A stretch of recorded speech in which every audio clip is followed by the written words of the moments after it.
Dosa itu ialah balasan keburukan, kejelekan yang Allah akan berikan kepada seseorang akibat dia berbuat jahat. Itu namanya dosa. Pahala, balasan kebaikan yang Allah akan berikan kepada seseorang sebagai balasannya karena dia berbuat baik. In kana lahu amalun solihun ukhidha minhu biqadri mazlimatihi. Orang yang berbuat dolim tadi kepada orang lain, yang menganiaya orang lain, nggak sempat menyelesaikan, nggak sempat minta maaf, nggak sempat berhalal bihalal, yang mendolimi mati duluan.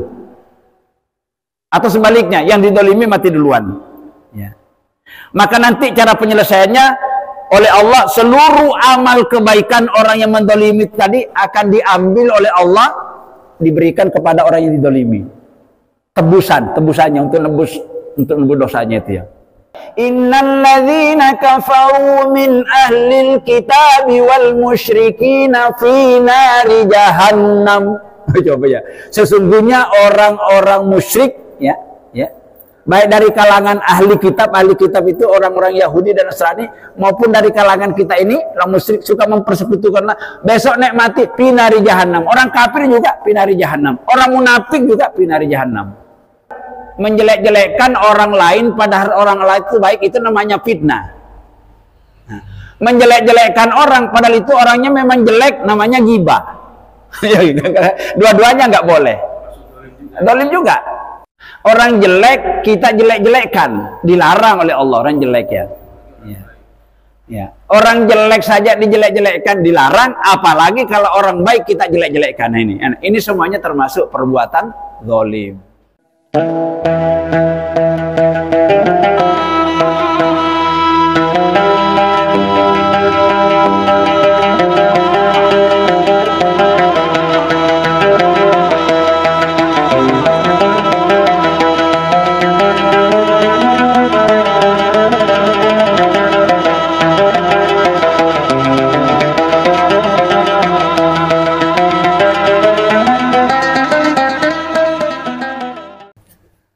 Bapak-bapak dan para jamaah sekalian yang dirahmati Allah dan yang kami hormati, alhamdulillah bersyukur kita kehadirat Allah Subhanahu wa taala sampai pada malam hari ini Allah masih berkenan melimpahkan rahmat kasih sayangnya kepada kita sekalian serta terus-menerus mencurahkan karunia dan nikmat-nikmatnya kepada kita bersama. Sampai malam hari ini kita masih tetap dalam keadaan sehat walafiat dan masih diberikan kemampuan oleh Allah untuk membuktikan iman kita kepadanya dengan melaksanakan beberapa perintahnya, baik itu sholat berjamaah, sholat sunnah, termasuk ngaji seperti ini, semuanya merupakan perintah Allah. Dan kalau kita lakukan tentu akan di samping akan menambah kuat keimanan kita, ketakwaan kita, keikhlasan kita, juga akan menambah keilmuan dan wawasan kita. Di mana ilmu pengetahuan ini sangat menentukan tentang kualitas amal-amal ibadah yang kita persembahkan kepada Allah Subhanahu wa taala. Bahkan salah satu syaratnya amal ibadah akan diterima oleh Allah manakala didasari dengan ilmu. Maka orang yang beramal tanpa ilmu itu kita dikhawatirkan ilmunya nanti tidak diterima oleh Allah Subhanahu wa taala. Maka penting sekali menuntut ilmu ini, apalagi ilmu-ilmu yang terkait dengan masalah keislaman ya, keislaman kita.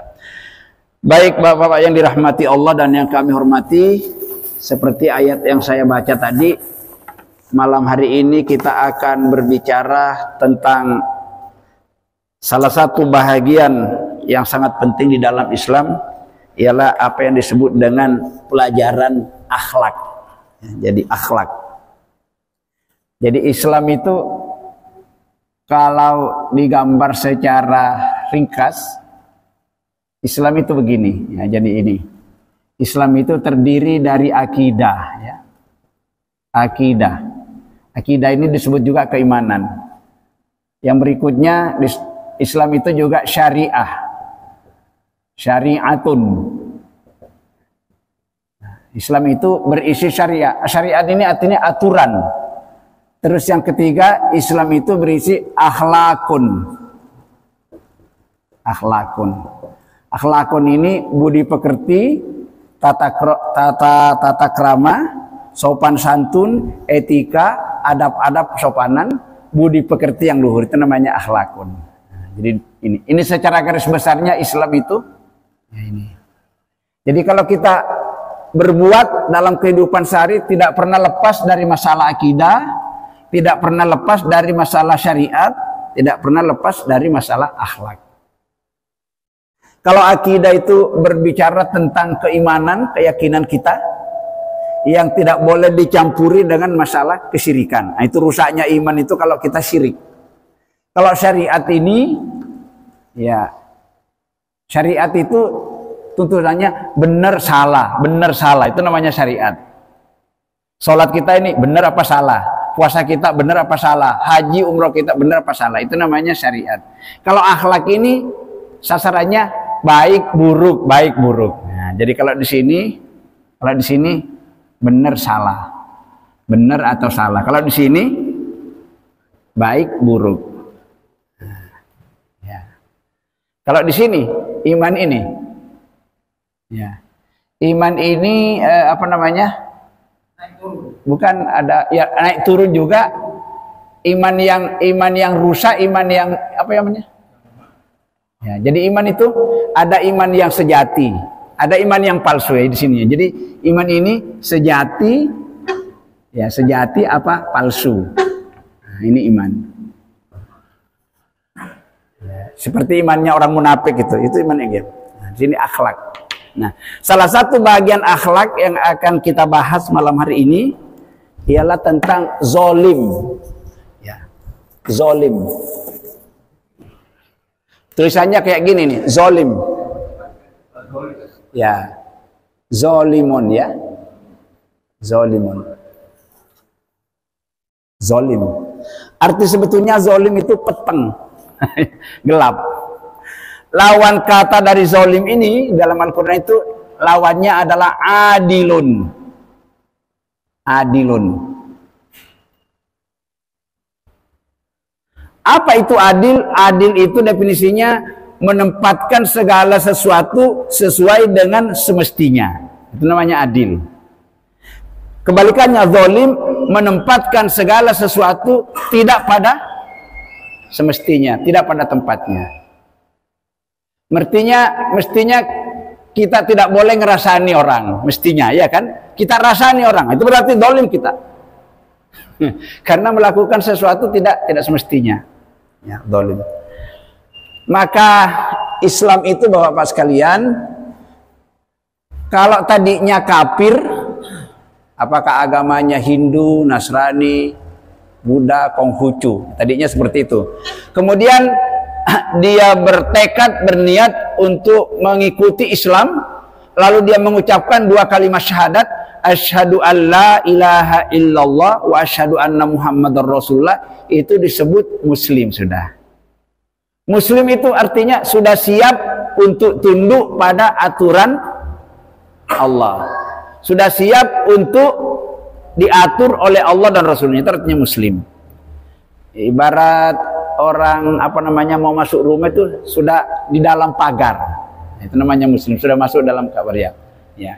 Tapi masih berproses lagi. Makanya muslim itu Bapak sekalian, ini muslim. Tadi karena sudah bersyahadat sudah jadi muslim. Sudah siap untuk menjadi orang yang selamat, orang yang patuh, orang yang tunduk, orang yang aman, orang yang damai. Itu artinya muslim. Sudah muslim. Muslim. Sudah muslim. Tapi muslim ini nanti berproses lagi, ya. Lawannya muslim itu kan kafir, gitu, ya. Kalau sudah muslim ini nanti macam-macam lagi di sini. Ada muslim tapi musyrik. Nah, ini. Muslim tapi musyrik, mempersekutukan Allah. Ada muslim tapi fasik. Ya, fasik.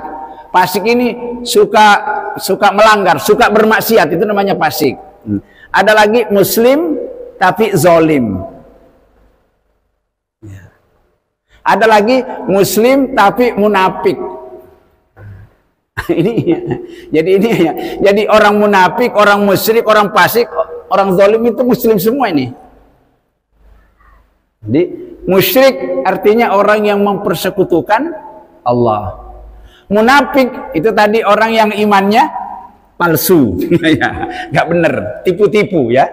Fasik orang Islam tapi suka melanggar. Ya, aturan Allah itu haram halal itu ya, halal oke, haram juga oke. Itu namanya fasik. Ya. Kalau zalim ini, ya zalim ini banyak sekali itu ya. Orang yang itu tadi suka berbuat jahat, bengis, kasar kepada orang lain. Ya, ya itu. Ini saya tadi baca ini, di dalam kitab apa namanya ini? Kitab Minhajul Muslimin ya. Ini di sini definisinya zalim saya bacakan. Jadi zalim itu lawan kata dari adil. Zalim itu sendiri artinya peteng. Diambil kata zolama. Zolama itu artinya suka berbuat aniaya kalau bahasa Indonesianya. Zalim itu artinya berbuat aniaya. Ya. Ya.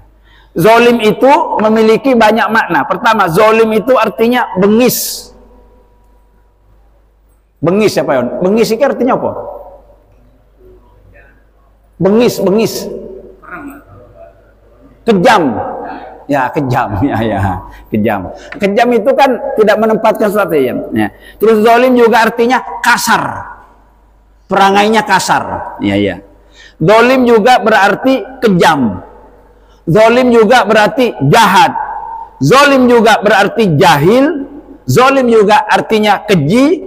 Zalim juga artinya jahil. Jadi banyak. Pokoknya zalim itu hal-hal yang tidak baik. Kalau kita berbuat zalim kepada orang lain, berarti memperlakukan orang lain yang mestinya tidak pantas. Contohnya, kalau kita menyakiti hatinya orang lain, pantas nggak? Zalim itu. Ya.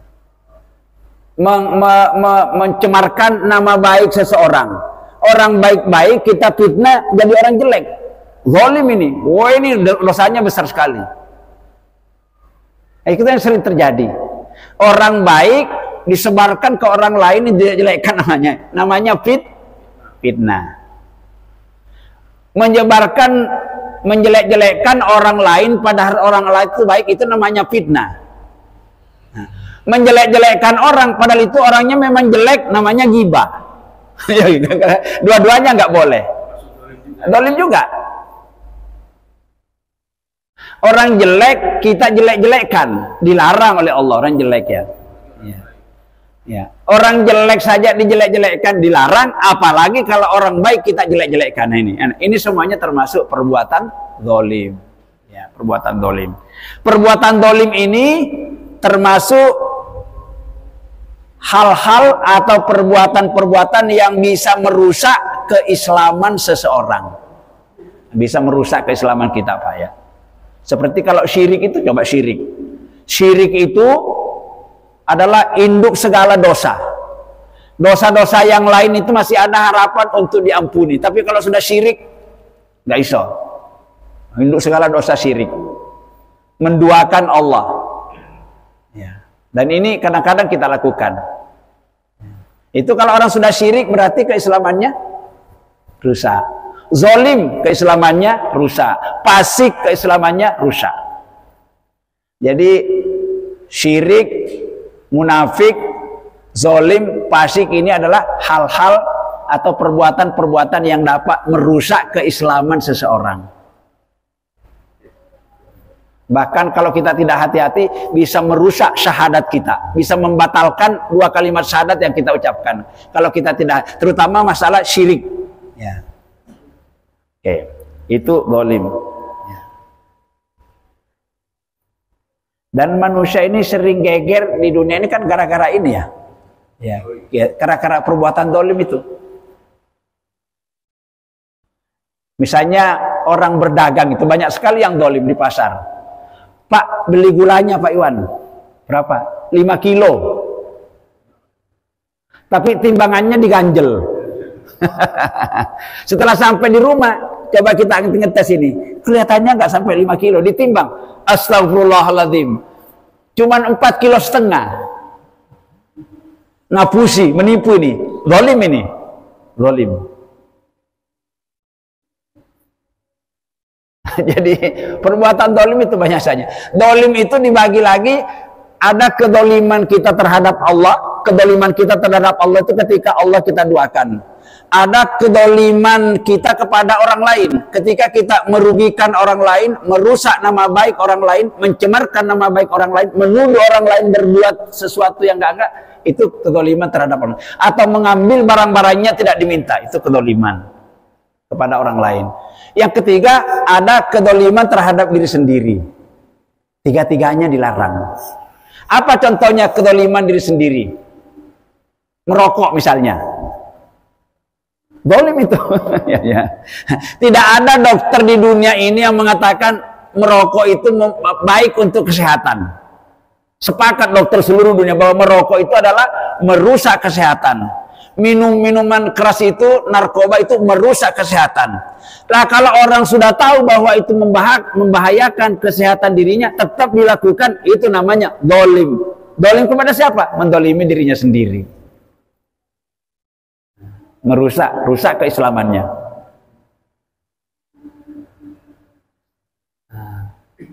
Jadi zalim itu wujudnya ya.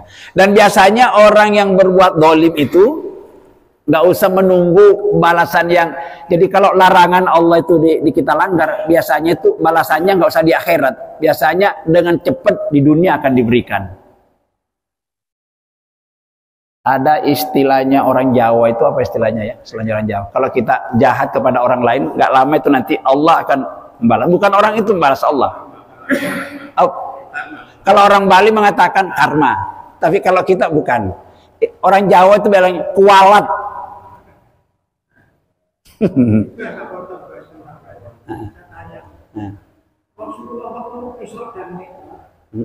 Kan tanya malaikat, iya. Ada orang makan daging yang baik, ada dimakan. Iya. Memilih yang busuk ini gimana, Pak? Zalim apa? Zalim itu. Ya zalim. Itu kan gambaran ada dikasih hidangan, yang satunya hidangannya enak, lezat, yang satunya lagi hidangannya busuk itu ya. Wah, sudah pokoknya gitu. Itu dilihat oleh Rasulullah SAW. Tapi kenapa orang ini memilih memilih makanan yang busuk, kok yang baik-baik ditinggal? Ya, terus Rasulullah bertanya kepada malaikat Jibril, itu siapa itu Rasul? Ya, kata Jibril, itu nanti umatmu itu Muhammad. Mudah-mudahan bukan orang candi lontar. Umatmu. Ya, ada istri yang halal, cari istri yang haram. Ada rezeki yang halal, cari istri yang haram. Itu kan ya. Ada yang baik-baik gak mau kok. Ya gitu, jadi itu gambarannya. Iya. Seperti itu. Itu antara lain hal-hal yang diperlihatkan kepada Nabi ketika Isra Mi'raj. Jadi kembali tadi, kalau kita paham sebetulnya bahwa tadi hukum karma itu ada, sebetulnya kita nggak mau jahat. Tapi yang begini-begini biasanya orang lupa. Ya, kualat ya kalau bahasa Jawanya. Ya. Kalau bahasa Indonesianya kira-kira apa?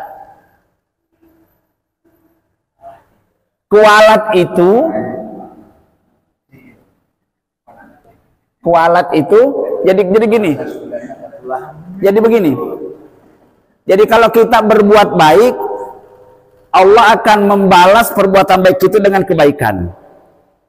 Sebaliknya kalau kita jahat kepada orang lain, Allah juga akan segera membalas kejahatan kita kepada orang lain. Karena Allah itu tidak buta, tidak tuli, tahu mana yang terbaik ada hambanya. Allah tahu ini zalim, ini adil, tahu ya jenah. Kualat. Itu di surat 17, surat Al-Isra ayat 7. Nah, ini ada ayatnya ini tentang kualat ini. Allah Subhanahu wa taala berfirman, a'udzubillahi minasyaitonirrajim. In ahsantum li anfusikum wa in asatum falaha. Artinya apa? In ahsantum li anfusikum. Engkau manusia jika kamu berbuat baik kepada orang lain, Itu hakikatnya kamu berbuat baik kepada diri sendiri.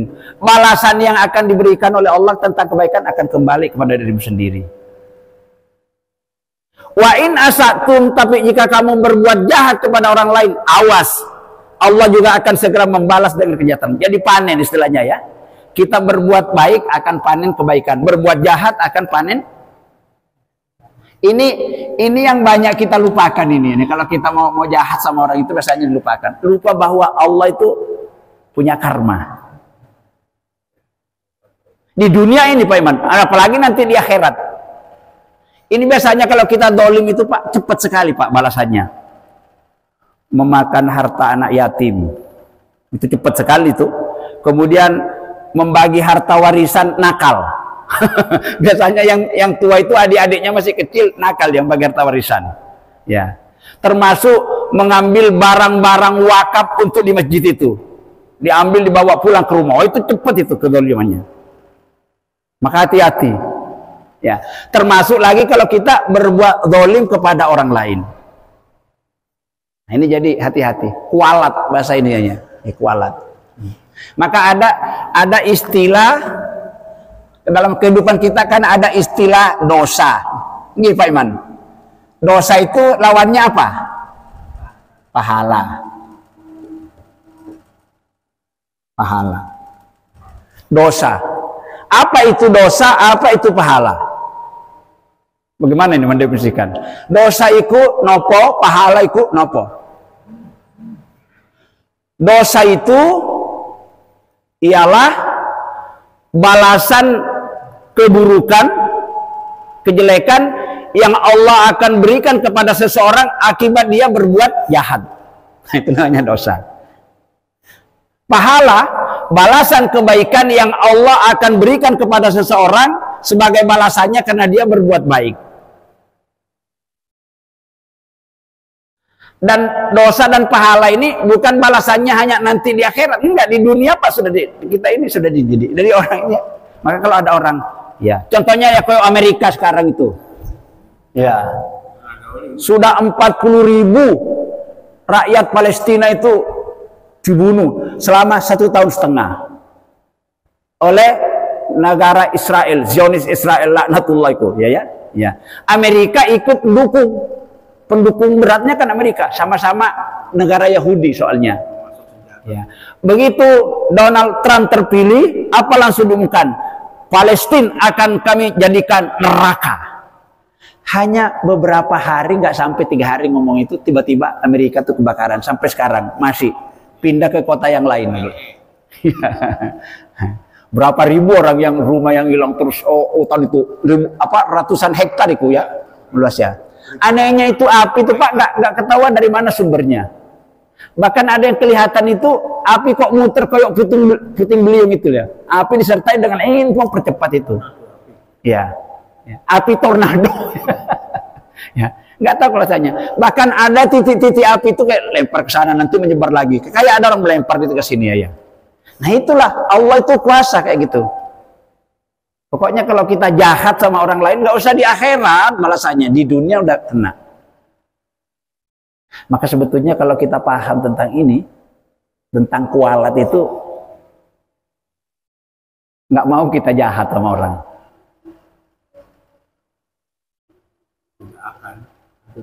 Kalau kejahatan yang kita lakukan misalnya kayak mencuri, merugikan orang lain, itu kan kezaliman. Itu mungkin jarang-jarang lah kita lakukan, yang mudah-mudahan enggak. Atau memukul orang, merencanakan ingin menghilangkan nyawa orang, itu kan kezaliman. Mungkin juga itu enggak. Tapi yang paling banyak kita lakukan tanpa disadari ketika menggunjing, bahkan kadang-kadang sampai memfitnah orang lain. Itu yang banyak. Apalagi orang-orang yang politikus itu loh. Politikus itu kalau ingin menduduki, ya bagus ya, ingin menduduki jabatan tertentu, politikus ini Pak. Tidak ada yang dijual supaya orang tertarik selain memfitnah orang. Begitu sekarang yang kita saksikan, betul Pak Iwan ya. Oh ini saingannya, ini ada bersaing ingin menjadi anggota DPRD, gini-gini ya. Dijual melalui kampanye, mempengaruhi orang tim saya itu keliling ke sana gitu ya. Mengada-ada, orang baik-baik difitnah. Kenapa? Karena ingin Itu yang tertentu. Mungkin ingin harta, ingin pangkat, ingin kedudukan gitu. Sekarang begitu Pak, cara berpolitiknya. Anehnya yang melakukan seperti itu semuanya muslim. Muslim ya. Terus kalau sudah seperti itu, bagaimana keislamannya? Itu muslimnya nggak pernah ngaji ya? Hah? Pernah ngaji. Enggak, banyak juga yang malah pernah ngaji juga banyak ya. Orang-orangnya yang berbuat seperti itu Iya. takut dengan hukum dunia daripada hukum Allah. Ya. Kebanyakan seperti Iya. itu. Mencuri kan ada hukumnya. Iya.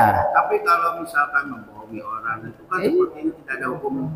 Iya. Kecuali menipu. Seperti ya. itu. Jadi sekarang orang Indonesia itu kalau mau naik jabatan cuma dua yang dijual. Pakai money politik, ya nyogok itu. Yang kedua itu memfitnah orang. Itu Pak. Mulai pemilihan tingkat kepemimpinan yang paling rendah sampai ke tingkat tinggi. Katakan sampai ke tingkat presiden. Itu begitu. Nah itu tadi yang kita sayangkan, yang melakukan itu bukan orang Islam ya Pak Iman. Nah kalau sudah seperti itu, itu bentuk kezaliman itu. Bagaimana seperti itu? Rusak keislamannya. Karena ini perbuatan ini tadi hal-hal yang dapat merusak keislaman, merusak keimanan kita, merusak akidah kita, merusak syariat kita, merusak akhlak kita. Tapi kalau sebelum mati masih sempat bertaubat, masih ada harapan. Iya ya. Nah, misalnya kita Pak Sis pernah mendolimi orang, merugikan orang, mengambil barang-barangnya, ngutang, nggak membayar, dolim itu. Ya. Atau pernah merusak nama baik seseorang, mencemarkan, memfitnah orang lain. Ya. Sebelum mati kita masih sempat minta maaf, masih ada harapan. Kalau yang difitnah mati duluan. Nah, ya itu yang masalah. Nah, yang difitnah mati duluan atau yang memfitnah mati duluan, belum selesai masalahnya. Wah ini nanti ruwet di akhirat, pengadilannya ruwet. Nah ini tadi ada hadisnya ini tadi yang itu ditanyakan sama Pak Sisin. Ini tentang kezaliman. Perhatikan ya. Ini bahayanya. Bismillahirrahmanirrahim. Rasulullah Shallallahu Alaihi Wasallam bersabda. Ya. Hadis ini diriwayatkan oleh Imam Bukhari. Ya. Kata Nabi, "Man kanat lahu mazlimatun li akhihi min irdihi aw malihi aw syai'um min." Ya. Siapa orang yang pernah berbuat dolim kepada orang lain? Ini kata Nabi nih ya. Siapa orang yang pernah berbuat dolim kepada orang lain? Ya. Li akhihi terhadap saudaranya. Saudaranya sesama muslim maksudnya ya. Ya. Min irdihi, bentuk perbuatan dolimnya itu dia merusak nama baiknya. Merusak nama baiknya itu tadi dirasani, difitnah.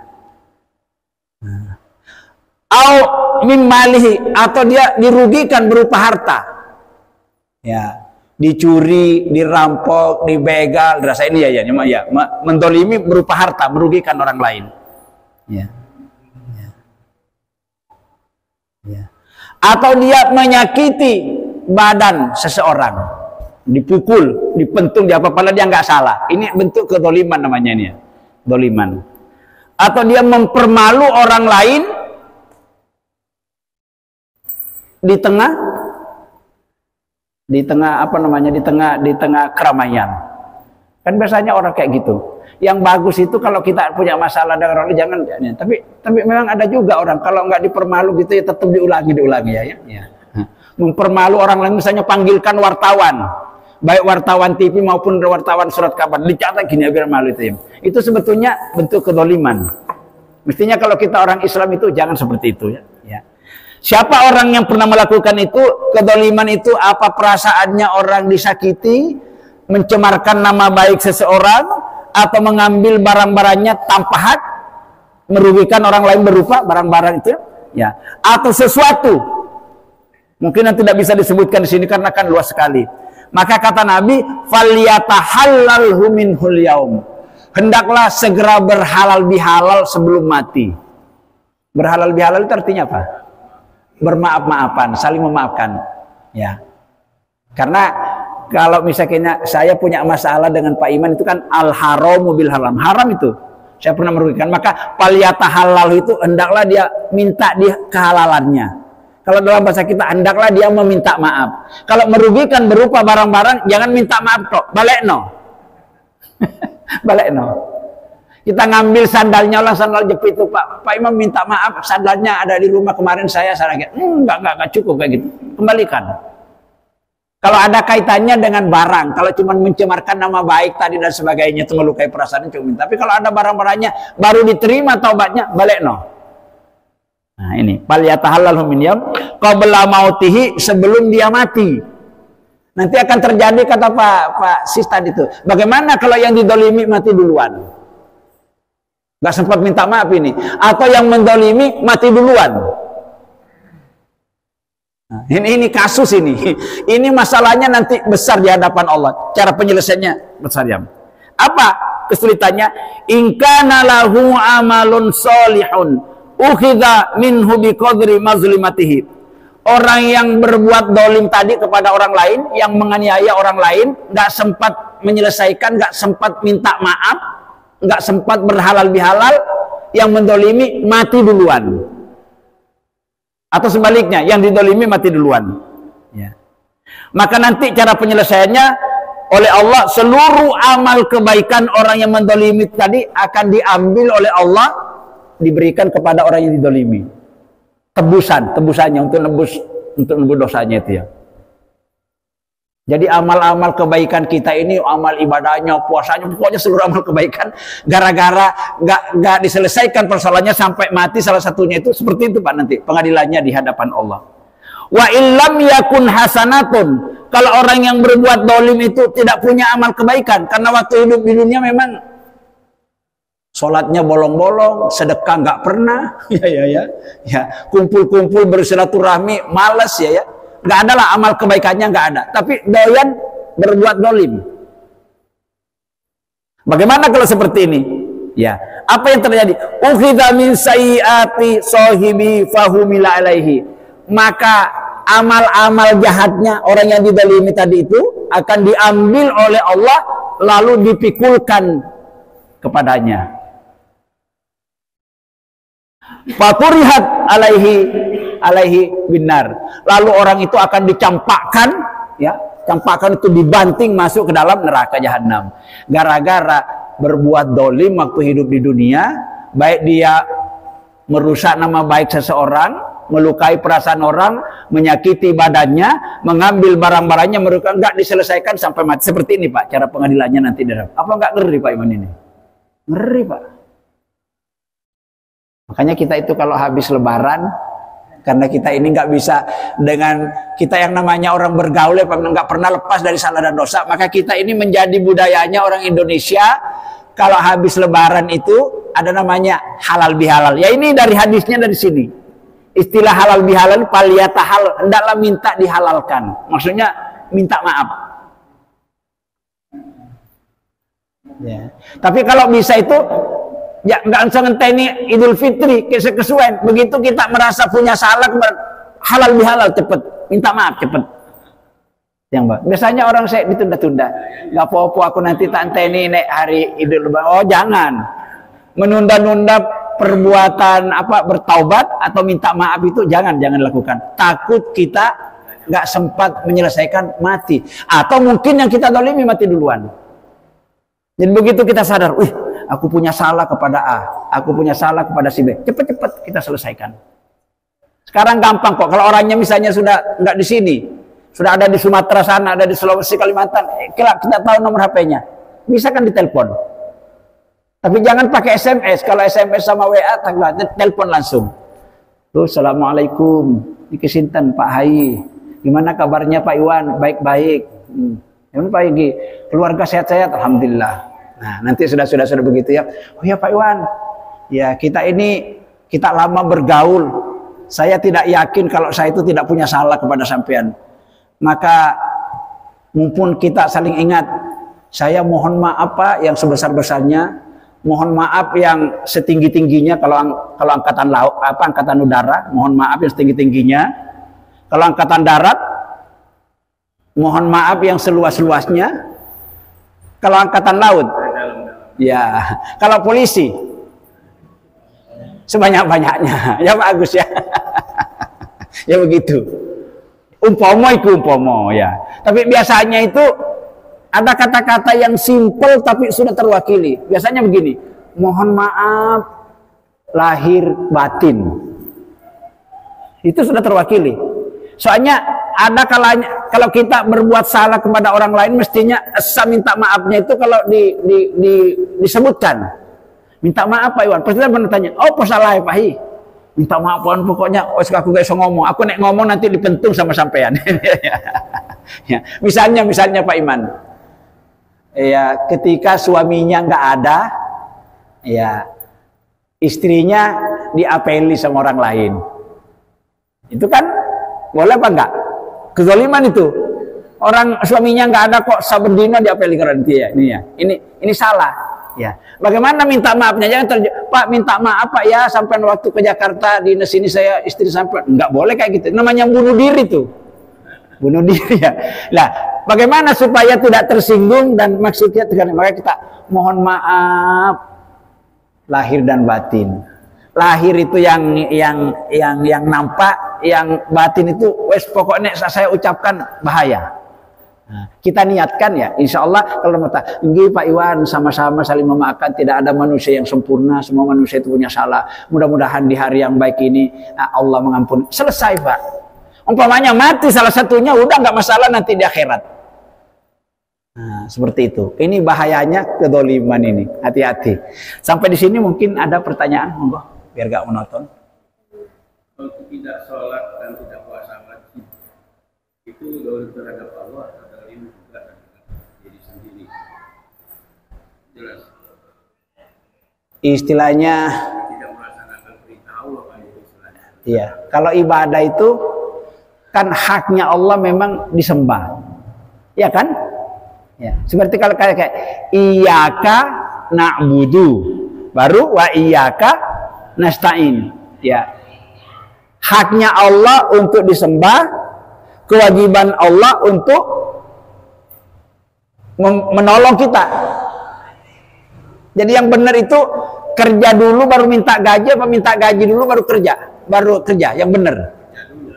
Kalau kita ngikuti surat Al-Fatihah, iyyaka na'budu, hanya kepadamu ya Allah kami beribadah. Baru wa iyyaka nasta'in, hanya kepadamu ya Allah kami memohon pertolongan. Jadi wale, hanya kepadamu ya Allah kami memohon pertolongan, hanya kepadamu. Enggak wale kok ya. Jadi itu urutannya gitu. Jadi kita beribadah kepada Allah itu haknya Allah untuk kita sembah. Ketika kita dilakukan, dolim kita. Dolim kepada siapa? Kepada Allah. Karena Allah yang mengatur, yang menciptakan kita, mengatur kehidupan kita. Oksigennya Allah yang kita hirup mulai dari lahir sampai sekarang, nggak pernah berhenti kita menghirup oksigen. Airnya Allah kita minum terus berapa, berasnya Allah, ikan, semua fasilitas milik Allah semua. Terus kita diminta untuk beribadah kepadanya, kita nggak melakukan. Ini namanya dolim kepada Sang Pencipta. Ya. Bisa juga dolim kepada dirinya sendiri juga. Kalau nggak beda. Kenapa? Apa kedolimnya? Kan kalau tidak beribadah nanti bermasalah nggak nanti di hadapan Allah? Ya. Bersalah. Orang nggak sholat itu nanti nggak bisa masuk surga. Berarti dua-duanya. Dolim kepada Sang Pencipta, juga dolim kepada dirinya sendiri. Biasanya itu begini. Kalau perintah Allah kita abaikan, itu biasanya cuma dosanya terhadap Allah saja. Tapi kalau larangan Allah kita abaikan, biasanya dua-duanya. Dosa kepada Allah juga, dosa juga kepada orang lain. Contohnya, jangan kamu merugikan orang lain. Siapa yang melarang? Allah. Jangan kamu berbuat dolim kepada orang. Dilarang oleh Allah kita berbuat dolim. Berarti kita dosa kepada Allah. Kita dolimi orang itu, dosa juga kepadanya.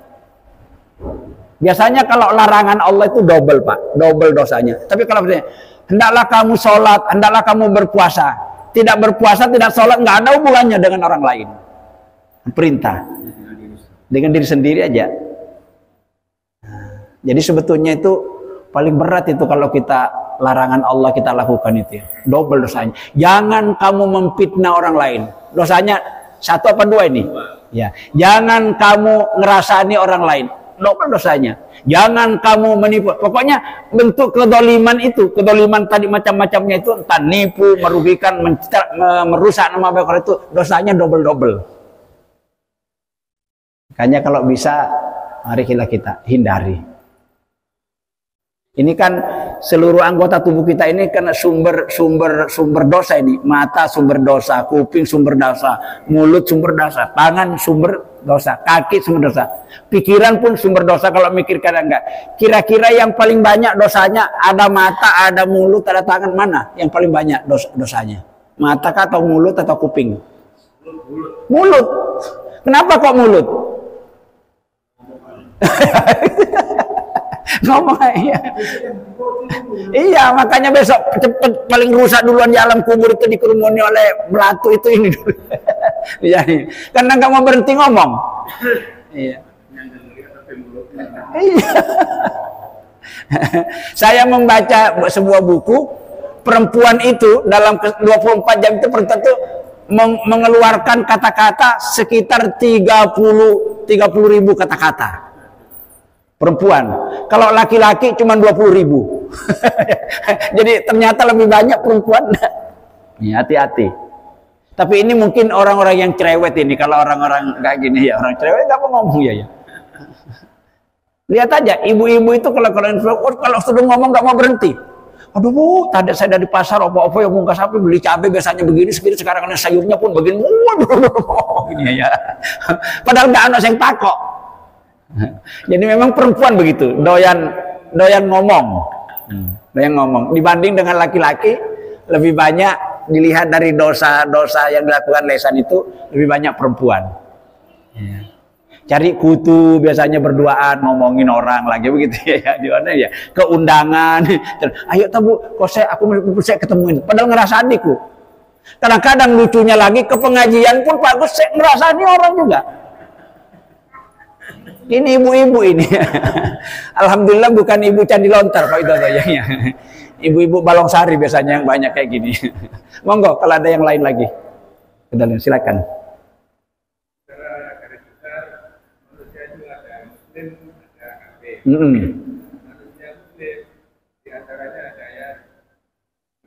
Ada yang musyrik.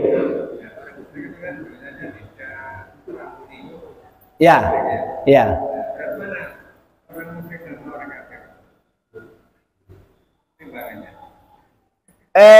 Di dalam Al-Quran itu ada 3 itu. Orang kafir, orang musyrik, orang munafik sama di kerak-keraknya neraka. Itu di surat Al-Baqarah. Innal ladzina kafaru min ahlil kitabi wal musyrikina fi nari jahannam. Coba ya. Sesungguhnya orang-orang musyrik ya, baik dari kalangan ahli kitab itu orang-orang Yahudi dan Nasrani maupun dari kalangan kita ini orang musyrik suka mempersekutukanlah, besok nek mati pinari jahannam. Orang kafir juga pinari jahannam, orang munafik juga pinari jahannam. Berat ini. Artinya kalau tidak sempat bertaubat mati.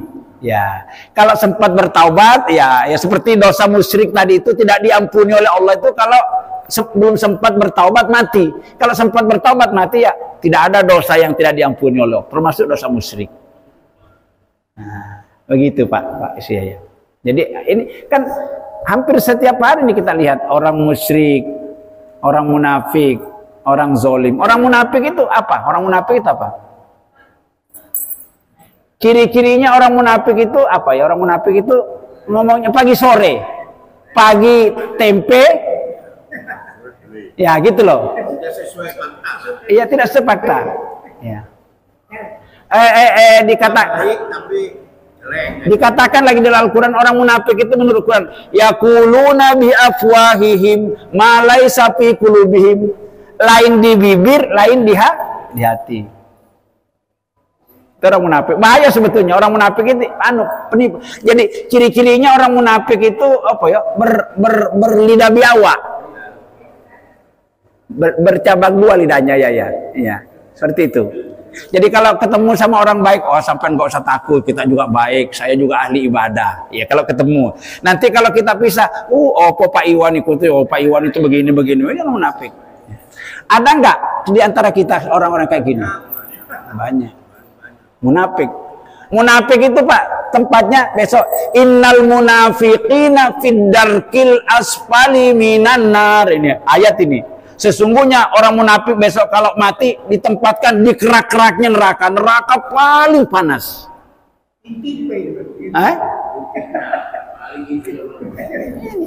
Ini. Inilah hati-hati. Maka dikatakan ini munafik, musyrik, fasik, zalim, ini termasuk perbuatan-perbuatan yang bisa merusak keislaman seseorang. Apalagi tidak sempat bertaubat, mati. Sudah nyampe waktunya? Sudah ya? Nah, baik. Jadi mari kezaliman yang paling kita takuti, nggak usah di akhirat dulu. Kalau di akhirat nanti pasti kerak-keraknya neraka. Tapi yang paling kita takuti kalau kita berbuat zalim kepada orang lain, Allah itu tidak tidur, Allah tidak ngantuk, Allah itu senantiasa ngawasi kita. Dan ketika kita zalim, biasanya perbuatan orang zalim itu cepat sekali dibalas oleh Allah Subhanahu wa taala. Kalau ini kita pahami, insya Allah kita jangan dekat-dekat lah. Dekat-dekat ini. Insya Allah begitu ya. Dan ini perbuatan ini termasuk bahagian dari akhlak. Apalah artinya ibadah, apalah artinya akidah kalau ujung-ujungnya akhlaknya seperti ini. Kan nggak ada artinya. Maka mudah-mudahan kita senantiasa memohon perlindungan kepada Allah. Andaikan kita terlanjur melakukan itu, misalnya kita bohong saja, cepat-cepat bertaubat kepada Allah. Ya. Cepat-cepat minta maaf kepada orang yang dibohongi. Demikian kira-kira pembahasan tentang bahaya kezaliman ya. Jadi temanya ini ya Mas Ibad ya. Temanya kajian malam ini bahaya kezaliman. Ya. Apa bahayanya? Akan cepat dibalas oleh Allah kalau kita tidak menyelesaikannya. Demikian pembahasan kita tentang beberapa ayat Al-Quran maupun hadis Rasulullah yang menjelaskan tentang bahaya kezaliman. Semoga kita dihindarkan oleh Allah Subhanahu wa taala dari perbuatan-perbuatan yang sangat merugikan, bahkan bisa merusak keimanan kita. Terima kasih atas kebersamaan dan perhatian Bapak Ibu semuanya. Mohon maaf bila ada hal-hal yang kurang. Untuk sempurnanya majelis ini, mari kita tutup bersama-sama dengan membaca doa kifaratul majelis. Bismillahirrahmanirrahim. Subhanakallahumma wa bihamdika asyhadu an la ilaha illa anta astaghfiruka wa atubu ilaik. Walhamdulillahirabbil alamin. Wassalamualaikum warahmatullahi wabarakatuh.